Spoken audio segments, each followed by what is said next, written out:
Era comum, gente, porque lasca e bate sua cara. Tem que ser grima de madeira específica. E ele tinha dificuldade para ir para dentro do mato para conseguir. Porque os miseráveis faziam casa até da madeira que eles estavam cortando. Porque ele era negro.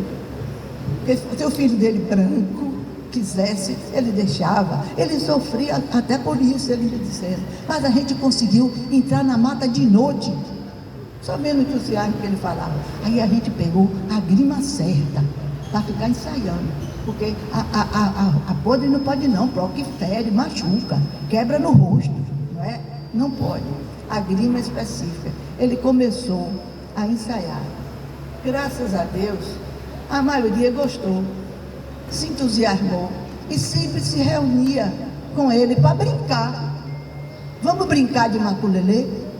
Ele disse que era assim, brincar de maculelê.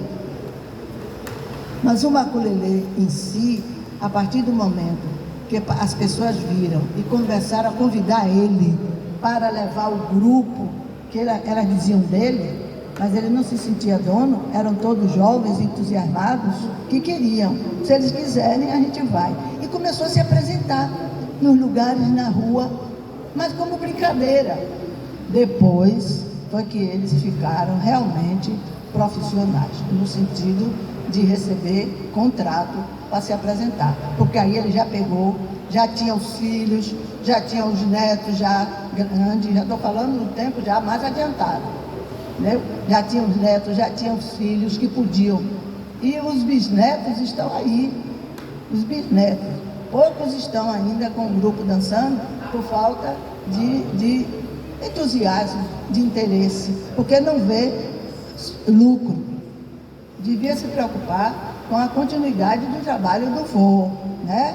Mas é assim. Então, a reunião, o círculo é atento e a grima é aqui o tempo todo, porque a paulada do mestre é aonde? Na cruzeta. Na cruzeta. Eu ia trazer a grima e me esqueci. Não ia da Vera. A Vera está se esquecendo. Mas eu tenho a grima original do meu grupo que eu dancei. Eu tenho. Mas eu me esqueci. Tive o cuidado de trazer a cópia da pesquisa e o livro para dar a ele, para vocês quiserem depois tirar xerox. Aí a grima tem que ficar posicionada, você em círculo, dançando em cruzeta e aqui. Porque a paulada do chefe é aqui no centro. Porque hoje você vê um babaca batendo até do lado, para meter susto, para dizer que dá porrada. A intenção não foi essa. Não foi essa. Foi saber se defender quando os patrões bandidos, de noite, eles iam tirar a cerca que cercava a fazenda, o sítio, e entrar de cacete para derrubar o chefão, para acabar com a escravidão, que não tinha um nome, mas ainda existia. Hoje não existe. Tem gente que contrata funcionário escravo, não paga salário, come e dorme lá preso, não pode nem sair. Tem gente que faz isso ainda hoje, e a gente vê isso, não é? Então, para eles terem liberdade, os escravos, os ex-escravos, os negros que estavam lá dentro daquelas mansões, trabalhando, eles iam liberar, ajudar, tirando a cerca, para soltar todos para ir embora com eles, e se chegasse o chefão, aí o cacete comia. Só que com o tempo, eles botaram a segurança do espingarda. Com o tempo, botaram. Mas deu tempo deles conseguirem liberar muitos com essa desculpa da dança do maculelê. Quando eles iam reclamar, a gente está ensaiando a dança. É uma dança, é para o nosso Deus, é para o nosso orixá. Mas eles estavam lá treinando. Esse meu braço é um perigo, porque eu fui chefe de maculelê por anos. Você não acredita o que é esse braço direito. O de cá pode pegar, não tem importância não. Mas nesse não venha não, viu, velho? Não venha não. É porque eu já tive experiência com isso. Ele é perigoso. Eu nem sabia. Mas eu dei um cacete uma vez, aí eu vi. Que é perigoso. Mas foi isso. Foi o maculelê. Eu não tive essa intenção de treinar, de ter. Foi um maculelê. E já, no fim, os próprios netos dele me diziam: Pró, eu tenho medo do seu braço, porque eu dançava lindamente, meu grupo era lindo. Outro erro, não trouxe as fotos para vocês verem. Está vendo como eu estou? Por isso que eu estou dizendo a vocês que vai ser a última. No meio do caminho, eu lembrei, não trouxe a grima, não trouxe as fotos. Mas lembrei de trazer o livro para dar e a pesquisa. O texto de Tia Ciata. Foi a Santa Maria Tia Ciata que levou o samba de roda para o Rio de Janeiro e lá para o mundo. Você vai ver a véia sambando como o meu pé é diferente do samba de vocês. O samba é amarradinho no chão, porque era sedução. Eu vou contar a história depois. Então, eles se reuniram e começaram a sair se apresentando. E Popó era o chefe. Claro que eu não alcancei, já conheci ele idoso, como você pode ver na foto. E aí divulgou para o Brasil e para o mundo. É uma roda, é um círculo, mas é de luta. Todos estão atentos, porque levam uma porrada. Eles não brincavam, não. Eu já socorri uma vez, eu paguei as contas, levei para o hospital e tudo. E disse a ele: não faça mais isso. Vocês têm que ficar atentos. Mas terminou levando uma porrada. Porque é um círculo de dança, a coreografia é linda. Vocês não calculam que para bater aquela cruzeta, os pés cruzam. Vocês nunca repararam isso no maculelê autêntico de Santa Mara, que você vê. Quando ele faz a cruzeta, quando ele vai para bater, olha, é assim que ele bate. Você viu a cruzeta da perna, do pé? Ele não bate assim, não. Ele está, o chefe, está na coreografia deles. Está na coreografia. Quando ele vai bater, ele faz isso. Ele cruza, aqui. É uma coreografia que vocês não calculam. Pensa que é besta, é verdade. A gente pode ir lá e dançar. O autêntico, originalmente. Só quem faz ainda é o bisneto dele, Valmir, que está trabalhando em Salvador. Foi para lá. Eu para ele, que está cheio de filho. Valmir até hoje. Quando entra numa roda, quando acontece o maculelê de Santa Amaro, está na praça, na festa de fevereiro, e ele está assistindo, eles vão buscar ele. Você vê, é emocionante quando ele entra como chefe, a diferença. Tem a cruzeta, é uma coreografia, é sim, o autêntico, é uma coreografia, e com a intenção de lhe cacetar. Essa intenção é verdadeira, senão eu não ia estar com grimas daquele jeito para atingir. E é com força, porque o som da grima você ouve. Quando ele dá a cacetada, você sente. E o cara que está segurando a cruzeta tem que estar atento. Tem que estar ali, ó. Porque quando bater, ele segurar. É uma coreografia de luta ao mesmo tempo. A beleza está justamente aí. É uma luta de defesa que os escravos criaram naquela época, para eles deixarem eles treinarem, pensando que era dança. Eles estavam treinando para conseguir, com a cacetada ali, olha, e que barrigou um bocado deles, e conseguiram fugir. Só que a maioria, coitado, morreu no mato, de fome, porque não conseguiu. Ah, ela! Onde você achou essa? Ali tinha, oba! Olha, veja que é diferente. Você vê que tem uma porção de pitombinho, é uma madeira diferente. Ela é, tá vendo? Porque, para não lascar, olha a zoada, olha a cacetada. Não lascou? Eu dei com força. Está duvidando de minha força? Dê uma cacetada aí. Veja se lasca. Aí, não lascou. Qualquer outra madeira, você fazendo isso com força, lasca. Até isso eles foram inteligentes o suficiente para fazer que não lascasse, para não machucar ele nem quem estava atingindo. E o som é lindo. Essa intenção de porrada, de bater no pau, de ter um som, de ter ritmo. Você está vendo a minha batida? Era assim. Não bate de qualquer jeito.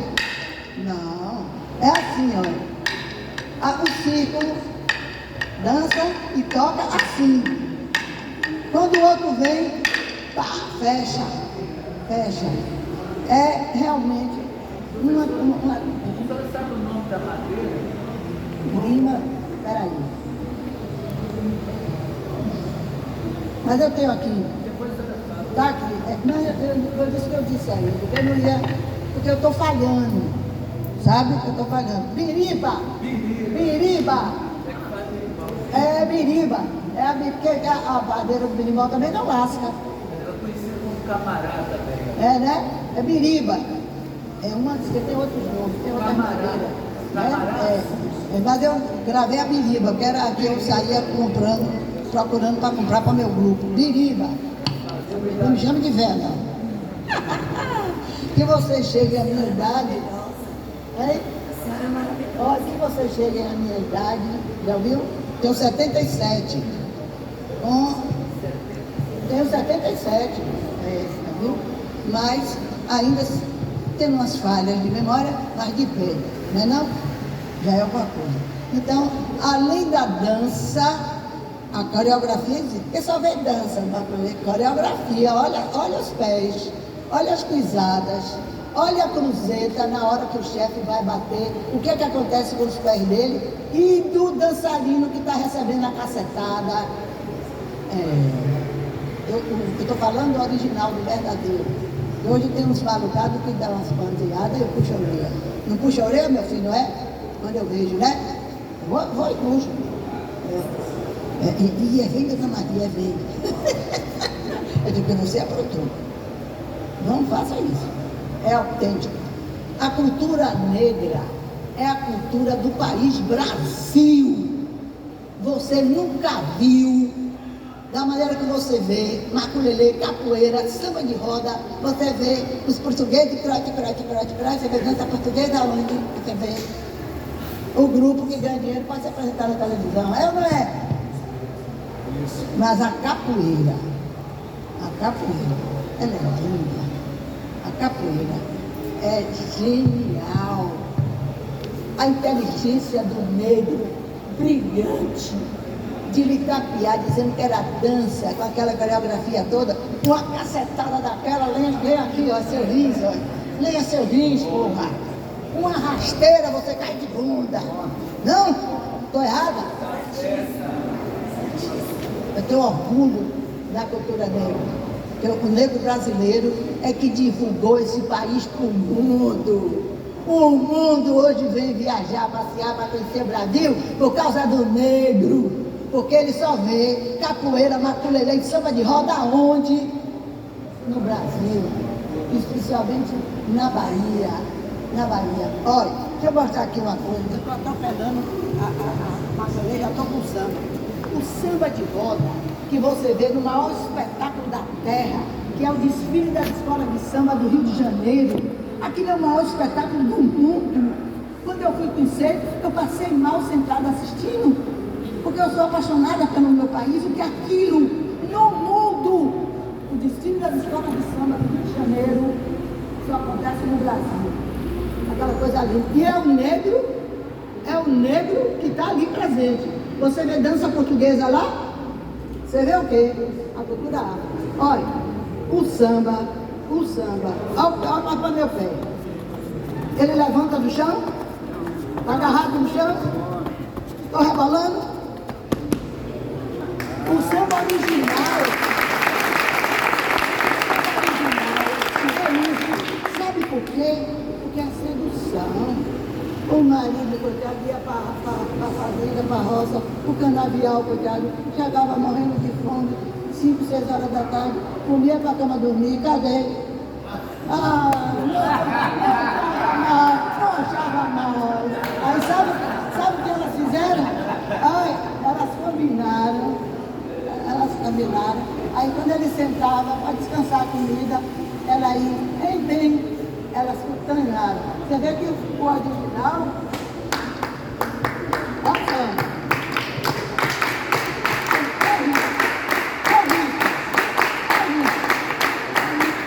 elas combinaram que as outras, eles estavam todos ali sentadinhos no chão, que acabaram de comer, chegou cansado. Aí estava tudo de saia longa, né? Elas usavam saia comprida, não é isso? Aí suspendia a saia,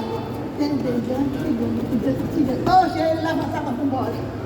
O rebolado, porque olha, além de mexer o bumbum, olha o bumbum, o peitinho, e aí em cima dele, ela ali em cima dele, olha, aguenta, criada.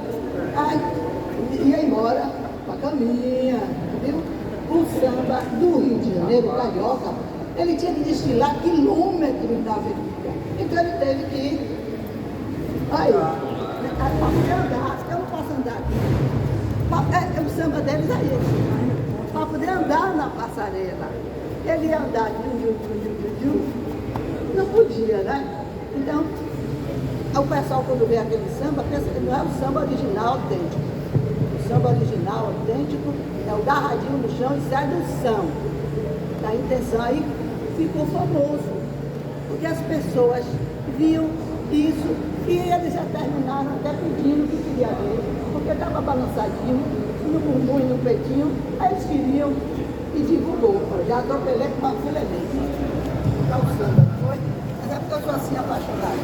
Então, o ukulele virou dança, o que é mais bonito, é uma luta.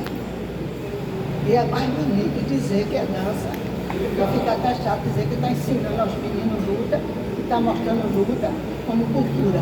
Mas é luta, é defesa, uma maneira inteligente que os negros encontraram de seduzir os patrões, permitindo que eles treinassem a cacetada. Aí eles deixavam, porque era dança, sabe? Não sabia que era luta, mas é uma luta disfarçada de dança e que salvou muito deles e que ficou divulgada no Brasil e no mundo. A gente agradece a Popó, porque foi ele que mostrou. Tem alguma pergunta de Maculelê? Eu queria saber, existia a luta Maculelê com o facão mesmo? Não, só vou perguntar. Ai, que raiva. Ai, não tem uma garradinha dele aqui, ó. Olha, só porque eu fiz assim, nem depois que eu fiquei um gatinho. Eles. Posso Facão. Eles faziam com facão. Pode. Eles tinham acesso à arma, muito menos um facão. Não ia ter feitor. Ia ter feitor vivo? Não. Se os escravos tivessem acesso ao facão, eles não iam ser escravos, porque eles iam acabar com o feitor, ou não? Quem inventou essa maluquice, infelizmente, foi aqui na Bahia. Essa maluca dessa como é que eu vou te falar para não divulgar o grupo dela. Ai, meu Deus.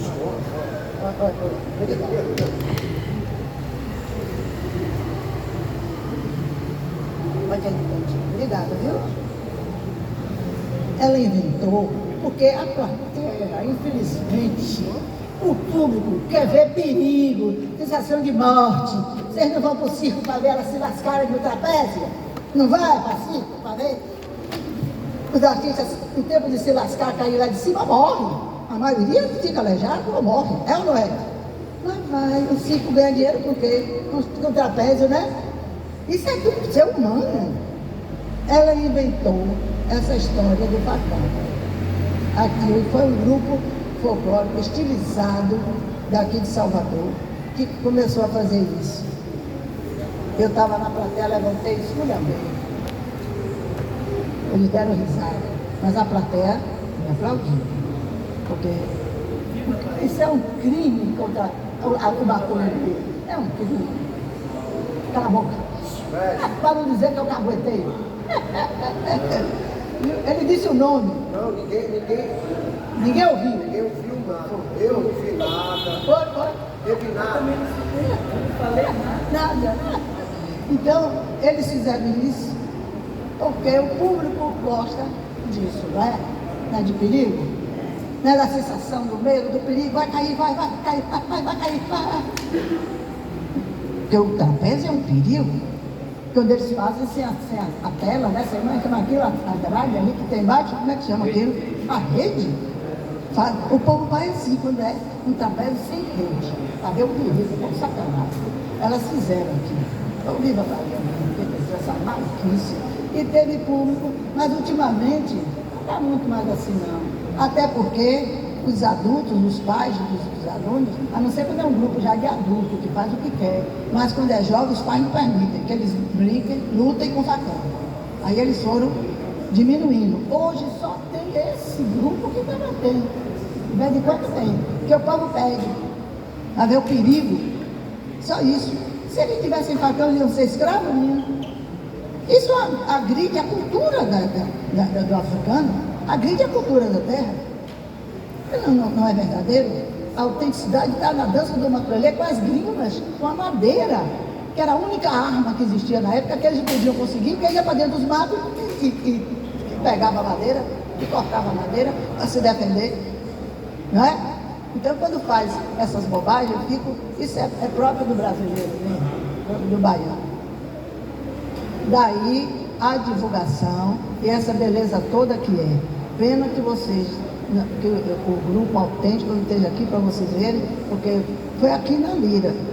O pessoal chegou a se emocionar, a chorar. Um grupo folclórico autêntico do filho de Popó, que até esse menino já morreu, agora tem os netos, dançando, eu mostrando a coreografia, porque eles puderam ver como é diferente. Mas é original, permanece, bonito. Mas aí foi que eles observaram a cruzeta dos pés do chefe. Porque vocês nunca observam isso. Porque está vendo só correndo atrás do outro, assim, da fila, né? Para bater a grima. Né? Mas, valeu a pena ou quer mais alguma pergunta do maculelê? Sobre a origem do maculelê, qual foi sua pesquisa sobre o mesmo Popó, ele recebeu isso de quem? Sobre a origem, qual seria? Eu falei no início que ele, os pais já eram, como é que diz, liberados naquele tempo? Não é liberado, não. Alforriado. Alforriado. Os pais já eram alforriados. E o grupo que ele viu dançando era dos escravos, ex-escravos, dos alforriados, que fazia de noite para relaxar, para se encantar, mas na cabeça estava pegar o feitor, mas não dizia, não comentava. Era alegria, prazer, era dança, entendeu? Não era luta. Essa intenção. Então, o que Popó viu já foi dos alforriados, que foram os tios, parentes, amigos dos pais dele, do pai dele.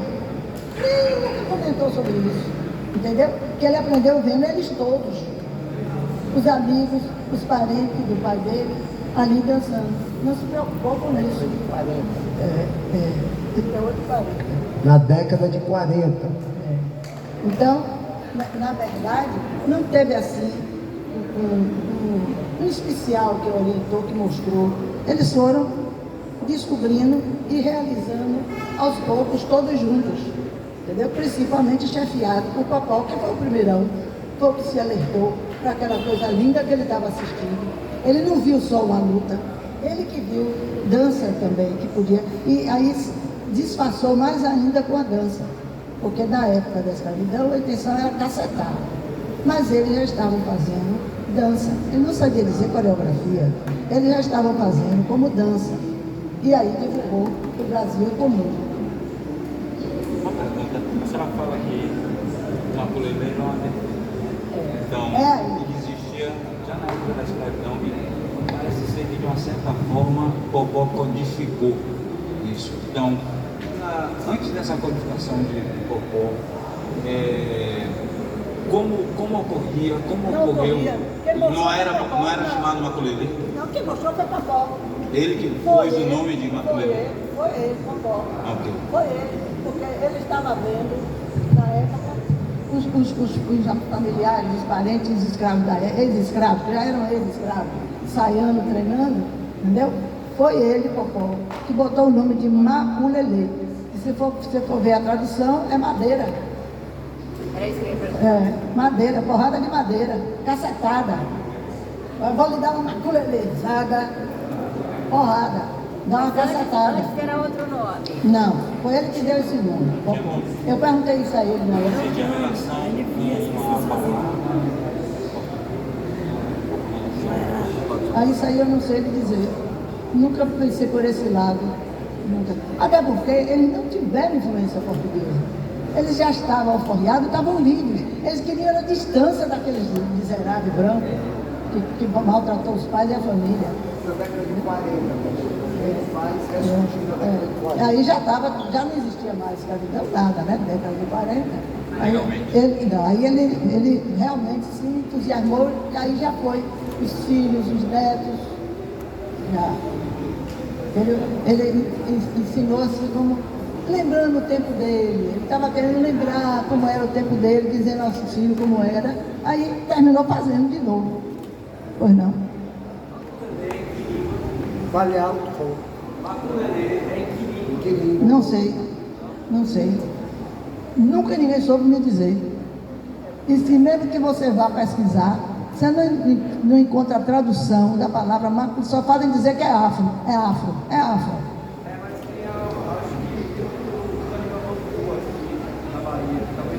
Não estou ouvindo. Tronco linguístico banto. Ele está dizendo do tronco linguístico que o banto é um tronco linguístico, como o latim, tá? É por isso que eles só diziam que era africano. Ele não ia dizer banto, coitadinho, né? É africano. Como é esse nome, papai? É um nome africano, minha filha. Eu não insistia para não magoar, porque se ele estava dizendo assim, ele não sabia, né? Eles não iam ter essa preocupação de fazer essa pesquisa. E Barão e Tia Jô, que comentam, a senhora pode falar um pouco se tem alguma com essa relação, que eram pessoas que também estão aí, pelo menos, circulando na história do Maculelê. O que a senhora acha? Estou fora. Está fora. São pessoas que comentam Barão e Tia Jô, que antecedem Popó e são contemporâneos. Isso é para derrubar Popó? Não alimenta. Nunca alimentei esse papo. Barão e Tia Jô, vai viajar? Qual que era a profissão do Popó? Não, só estou perguntando. Olha, era o chefe do trem. A cidade naquela época, o meio de transporte era trem. Você já viu fotos de trem com cavalo? Cavalo. Não é o trem de hoje que você vê elétrico. A cavalo. Era o cavalo que puxava a carroça do trem. Era o cavalo. Mas como era chamado esse trenzinho aqui? O trem de Popó. Porque era ele que conduzia os cavalos, era ele. Ele trabalhava assim, conduzindo o trem na cidade. Tinha trilho? Não. Porque era carroça. Era uma carroça. Era cavalo, puxado a animal. Cidade de trilho, porque era carroça. E quem já se chamava de trem, porque era uma carroça já bem estilizada, já mais bem equipada, entendeu? Com outro tipo de roda, mas não tinha trilho, não. Trilho só para trem de verdade. Depois, muito Santa Marta teve trem. Tem lugares aqui que ainda tem pedacinho de trilho. Depois, muito Santa Marta teve trem. Teve trilho no meio da cidade. Por quanto tempo a senhora teve o privilégio de estar com ele? Quantos anos aprendendo com ele? Olha, eu era estudante. Em 1968, eu fui fazer a pesquisa. E de lá para cá, convivi com ele até a morte. E também ajudei, colaborei de todas as formas com que pude. Era um homem íntegro, agradável, inteligente, você não via uma grosseria, mesmo quando o neto estava aprontando. Olha, meu filho, olha, aqui está com visita, meu filho. Olha, vovô está falando. Aí eu achava lindo ele falar assim, um bocadinho, né? Com os netinhos. Está você vendo como era. E a mulher dele era uma pessoa também especial, porque ela participava de tudo, ela queria saber tudo, ela organizava os meninos quando estavam com a roupa suja para dançar. Não tinha roupa, como a gente faz figurino, né? Era roupa comum que tinha dentro de casa. Muitos não tinham nem chinelo, nem sapato. Ia de chinelo e dançar, mas aprender de chinelo não pode, ia dançar de pé no chão. Aí o Popó mandava que todos ficassem de pé no chão. Viu que é legal? Como ele era? Aí ele quer me matar. E o gorro vermelho, professora? É negócio moderno. É moderno? Mas mestre Popó não fazia o gorro, não colocava? Inclusive, os grandes pesquisadores, livros importantes, mostram que naquela época um grupo de maconheiro usava gorro. Usava. Nem todos eram vermelhos. Tem outras fotos que vê que é um gorro branco, né? E tem um que era mais visto, era o vermelho, entendeu? Mas o Popó não gostava, não. Me disse sinceramente: minha filha, gorro pra quê? Gorro pra quê? Ele falava assim mesmo: a minha filha, que estava querendo se defender, era uma luta disfarçada de dança, e botar gorro pra quê? Mas muitos livros mostram dança antiga com gorro. Eu estou falando do autêntico, do original, semi-analfabeto, Popó do Macureli, Aloysio Paulino Andrade. Ele não, isso já foi depois estilizado, isso já é a mente da gente que estuda, que inventa coisa, né? E a questão da família, a senhora comentou da família, que os foguetes populares daqui da Bahia tem uma coisa muito que é familiar, né? E o mestre Popó, o Macureli, ele representa isso muito forte, que está acessível a gente, como a família do mestre Bimba também. Eu acabei de falar que até a esposa se envolvia, até a esposa. Então todos eles se envolviam, os vizinhos, porque naquele tempo, vizinho de verdade, hoje em dia é tudo bandido, um quer matar o outro, mas naquele tempo os vizinhos eram amigos, era família, um ajudava o outro, principalmente numa pobreza como eles viviam. Quando um não tinha comida, o outro ajudava, o outro dava, o que tinha, o que sobrou em casa dava. Hoje em dia não, você está vendo matando o vizinho, né? Mas a família participava de tudo. Você vê que a maioria deles era filhos, netos, até hoje o grupo, que ainda está à frente aí, é o bisneto, o Popó. Ele está à frente do que ainda resta. O mestre Vavá, ele foi o grande que continuou o processo do mestre Popó, o mestre Vavá. Queria que a senhora falasse um pouco, né? Que o mestre Vavá era capoeirista também, viu, pessoal? Qual era o apelido dele, professora, do mestre Vavá? Qual era o apelido do mestre Vavá? Não sei. Não era mestre Macaco, sabe? Onça? Ele tinha um apelido, né? Mas enfim. Na hora da capoeira, ele sabe que é da capoeirista igual a ele. Eu vejo que tem outro aqui melhor dele, não, só tem aquele de Vavá. Mas ele era maravilhoso, eu adorava ele. Ele era tão educado quanto o Popó. Era filho, não era da esposa. Aí bem quem diga que não era. Não era filho, olha ele aqui, ó. Essa tá melhor, olha ele aqui. Ele aí dançando Macureli, mas ele era filho de Popó, sim. Popó me confidenciou que era. Agora, como foi com a vizinha, aí não sabe? A vizinha era boa até nesse ponto. E Vivi, o outro filho. Vivi se picou para Salvador. Xinguei ele, puxei a orelha dele. Vivi levou para Salvador e participou da estilização. Não estou falando a verdade, mestre Macaco? Hein, mestre Macaco? Mestre Macaco? Estou falando com Vossa Excelência. Não foi Vivi que levou para lá e estilizou lá em Salvador? Não foi Vivi que inventou isso? Não foi. Vivi, irmão de Vavá. Não foi ele que estilizou levando para Salvador? Não, Zezinho. Zezinho.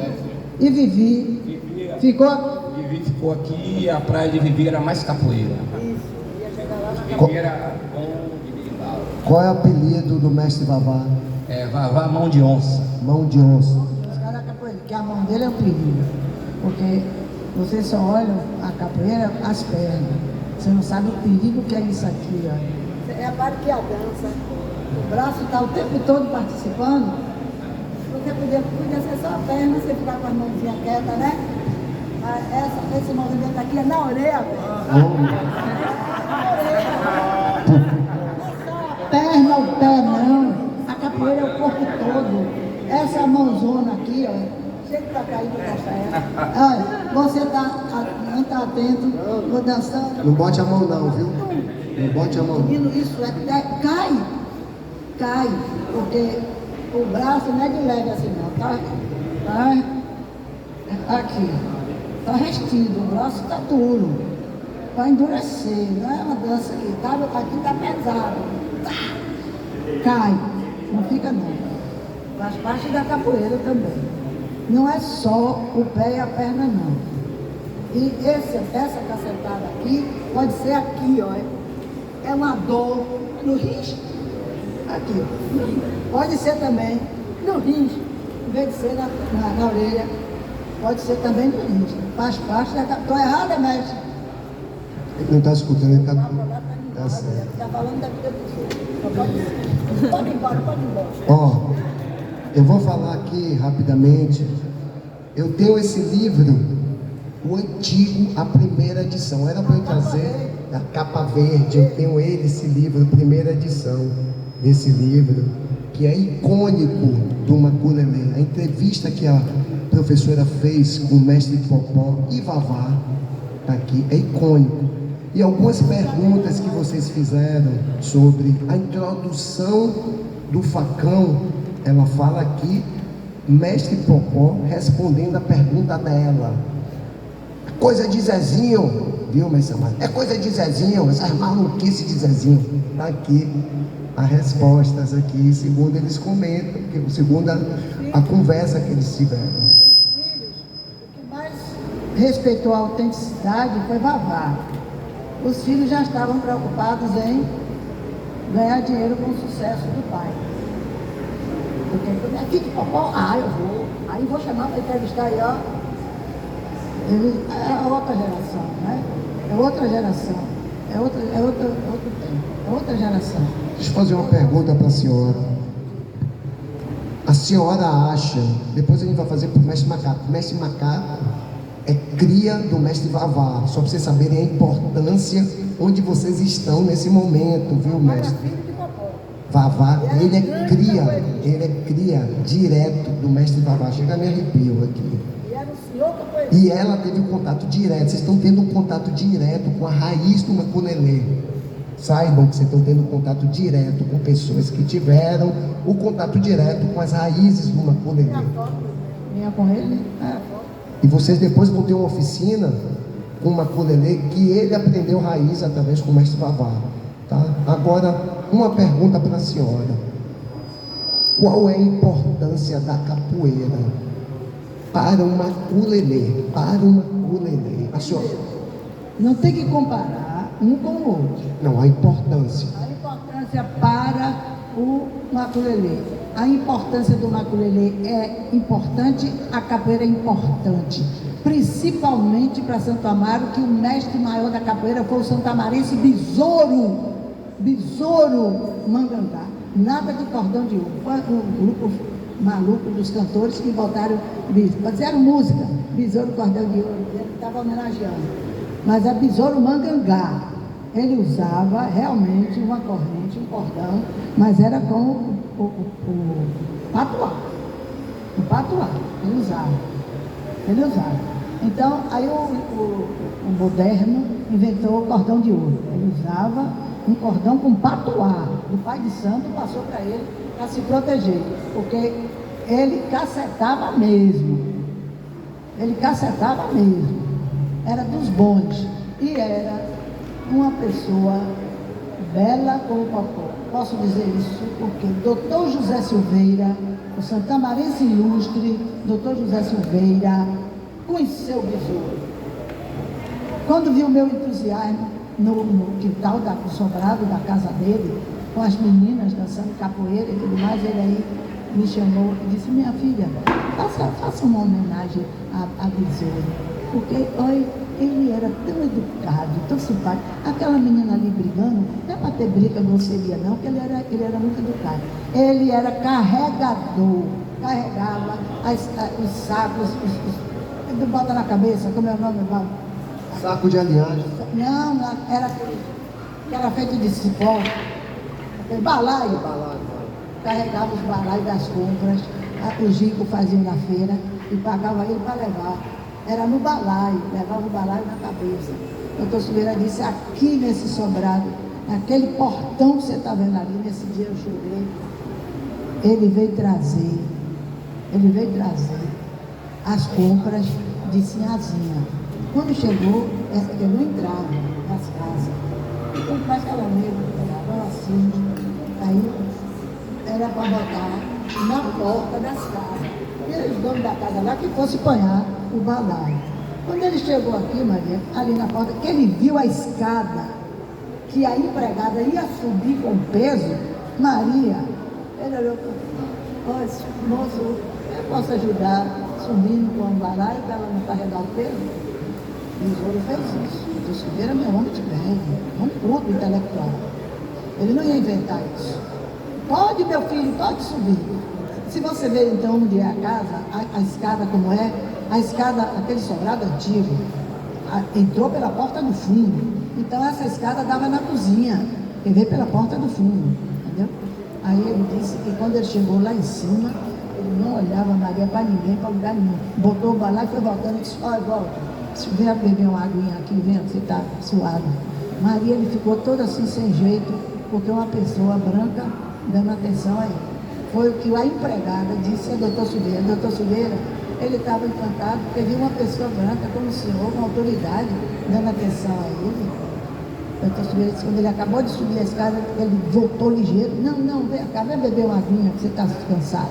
Mandou a menina dar água a ele e disse que ficou, que ele desceu a escada assim, olhando para trás, porque viu aquele homão brancão, de olho azul, dando atenção a ele. Naquela época, minha filha já pensou, né? E ele, Besouro, o santamarense Besouro, foi realmente quem mostrou a capoeira autêntica, que também já está estilizada, né? Mas a capoeira autêntica foi ele que mostrou. E ele defendia o pobre, ele defendia o negro igual a ele. Quando o negro dava porrada, ele ia em cima e derrubava. Ele sabia dançar a capoeira e derrubar, e sair deixando o cara lá no chão, porque se ficasse matava. Mas ele deixou no chão, ele deixava no chão, defendia, socorria os irmãos como ele, Eu trouxe até aqui também, para falar, não trouxe a biografia dele, porque para mim foi difícil fazer, já está difícil. A única entrevista que eu tive dele foi essa de doutor Silveira dizendo que conheceu ele, ninguém. Eu trouxe a síntese da história de Tia Ciata, que foi a santamarense que levou o samba de roda do Recôncavo para o Rio de Janeiro. E lá foi divulgado para o Brasil e para o mundo. A continuação de Tia Ciata foi Nicinha do Samba. Trouxe também o histórico dela. Porque o samba é nosso, é brasileiro. Vocês têm orgulho disso. Se você ainda não sabe sambar, não aprendeu, procure aprender a dar uma mexidinha. Ia para sambar levantando muitos pés. Não é assim que samba, não levantando? O carioca que fez isso para conseguir desfilar na avenida. O samba de roda autêntico, o pé agarradinho no chão. É miudinho? Olha a bunda da gente. Cadê?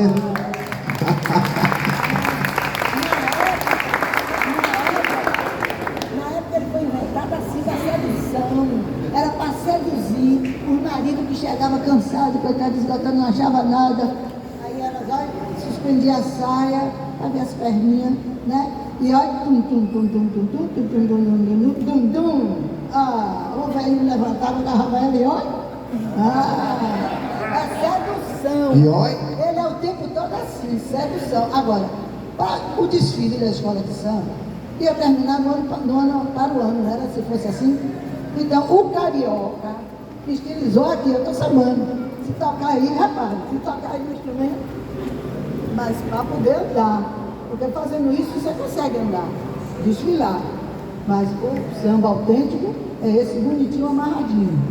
Sedução. O toque também, pandeiro e atabaque, é diferente do recôncavo, hein? Toca aí, por favor, mãe.